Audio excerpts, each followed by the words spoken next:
This is the first aluminum bike I have owned in my fleet in a really long time. I've had steel recently, but not aluminum. That's been my personal bike. I've done some demo bikes with aluminum. So I set out on a project to really compare a, we'll call it lower price aluminum gravel bike and a higher priced carbon gravel bike. And I talked about this in my introduction of this bike, but I'll rehash a little bit. So this is about a $1,900 bike that's got some really nice components on it for the price. The wheels are aluminum. This is a full carbon bike, electronic shifting, carbon wheels. And so this is going to be aluminum versus carbon for gravel bikes. It's not really going to be Niner RLT9 versus RLT9 RDO, although that's what I'm using. But these are just the canvas that I'm using for this project. And I like it because the frame geometries are about the same.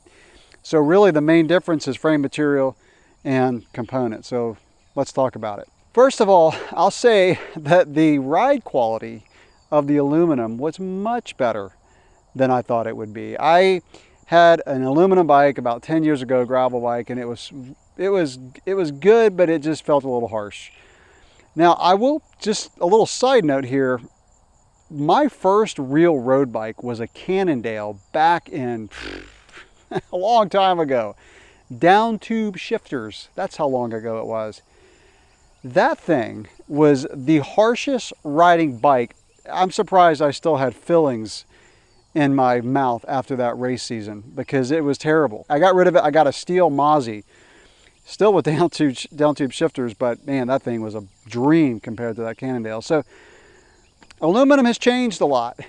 And I'll say that as far as ride quality and comfort, this thing was great. Now the carbon does absorb chatter, like that really like vibration on gravel roads or paved roads, absorbs it a little bit better than the alloy or aluminum, but the difference is almost imperceptible. Where I felt that the carbon was more comfortable, and again, it's not much, it's just a little bit, is when you hit harsh things like a pothole or a root. So a really hard bump. That's where I felt the carbon would absorb a little bit more, but the aluminum was not that far off. But overall, on a ride, I don't think I would pick one or the other versus just, comfort. The carbon is just a little bit more, but like I said, it's almost imperceptible. As far as lateral stiffness, so, the bike flexing back and forth, no problem on either one.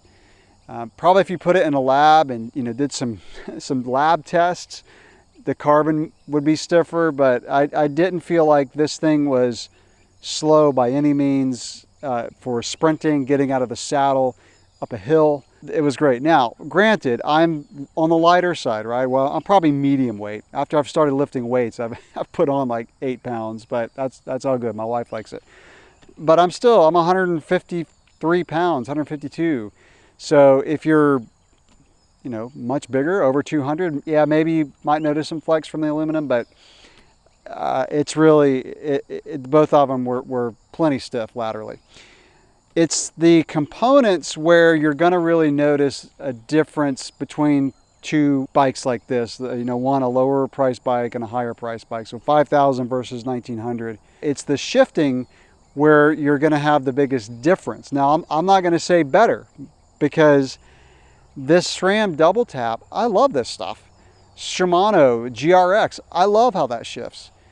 And the great thing about mechanical is, it takes longer to set up and, running the cable through the frame and getting the derailleur set up. But after that, maybe a few tweaks the first week of riding on the tension of the cable, you're done. You don't have to think about it.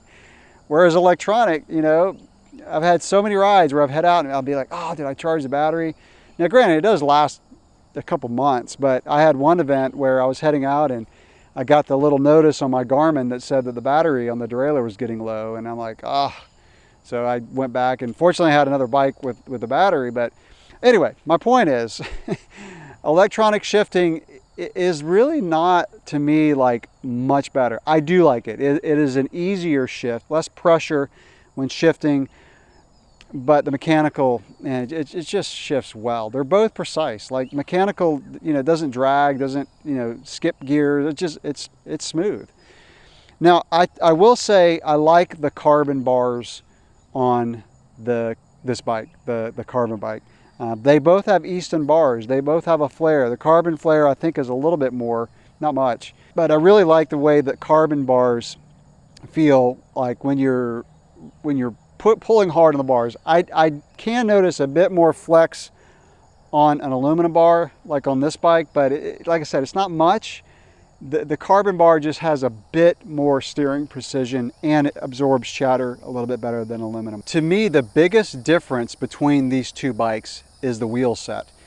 And that is going to be pretty common between high and low end bikes. But that's good news, and I'll get to that in a minute. So the alloy wheels are a Niner house brand. So usually a bike that's under $2,000 is probably going to have like house brand wheels or, you know, lower end aluminum wheels. But the nice thing about aluminum wheels is they're comfortable. They absorb bumps really well. Now these carbon wheels are made by Stans and they have a lot of give to them. So vertical compliance is great on these. So these are also a comfortable wheel. This bike is 1.75 pounds heavier than this one. About 1.3 if I did the math correctly is the frame. So the rest is going to be the wheels. But it's that rotational weight that's going to make the biggest difference. The good news about that is it's an easy upgrade. It's not a cheap upgrade, but it's an easy upgrade. And so you could get a bike like this, you know, under $2,000, ride it as long as you need to, and once your budget allows, get a nice set of carbon wheels, and you're probably going to have a bike just about as fast as the carbon. So let's talk about speed. I went out and did some time trials comparing these. Now I made a separate video on that, so I'm not going to go in too much detail here. I did a short section holding 200 watts, same section the other way holding 260 watts, and then I went out on a long section, 13 minutes or so, holding 230 watts. And I used the same pedals, I just swapped them. And again, I'm not going to go in too much detail because you can watch that video and see how that all played out. But overall, the alloy bike was about 5% slower than the carbon. And honestly, I was really surprised by that because this was flat terrain. Now it did have some rolling hills, but it was pure gravel. Well, okay, most of it was gravel. I had to do one paved segment. But I honestly didn't think on a flatter type course, the carbon bike would be that much faster. Again, watch that video because you can see how it played out. I'll show, you know, wattage, I'll show average heart rate, and there was a little bit of an interesting thing about heart rate on my second test, which I'll show in that video. The bottom line is, I think the wheels made the biggest difference. Now, there's a lot of variables because even though they both have Schwalbe G1 tires, these are the G1Rs with a little bit different tread pattern. So was it the tread pattern? You know, could the wind have changed a little bit? There's a lot of variables, but I did feel like I was faster on the carbon bike. So that leads to the conclusion of which bike do you choose?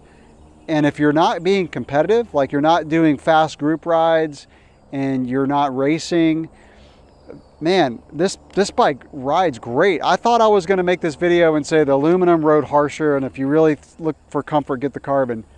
Not the case.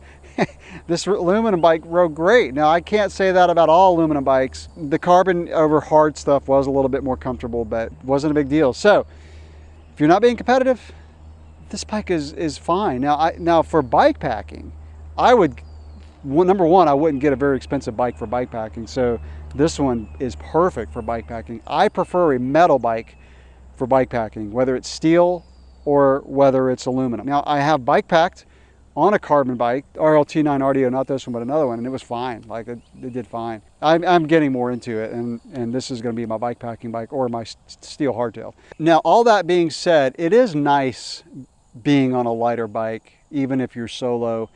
If you just like that snappiness, you know, getting out of the saddle, going up a hill, there's a nice feeling to it, right? But if you're not being competitive, does it matter that you get home 5 minutes slower on a heavier aluminum bike? And I say heavier, it's only like 1.75 pounds. I do like the feel of this bike, right? I mean, a carbon bike does have that snappy feel, but honestly, if you've never ridden one, you really don't know what you're missing. Now, speaking of the time trial, I'll go back to that. Obviously, the hillier the terrain, the more a light bike is going to be faster. So like if it was a mountain, you know, climb or a really long climb, yeah, you're going to be more than 5% faster on the carbon bike. So if speed doesn't matter, there's no need spending $5,000 on a gravel bike. You can get the great one for $2,000 or less. So I hope this video was helpful. I know a lot of you are going to have comments on this based on your experience. I'd love to hear it. You know, if you've compared different bikes, steel, aluminum, carbon, let me know your experience. And if you haven't subscribed to the channel, go ahead and do so for more bike reviews, tech reviews, maintenance videos, all that. So I'll catch you in the next one. Thanks for watching.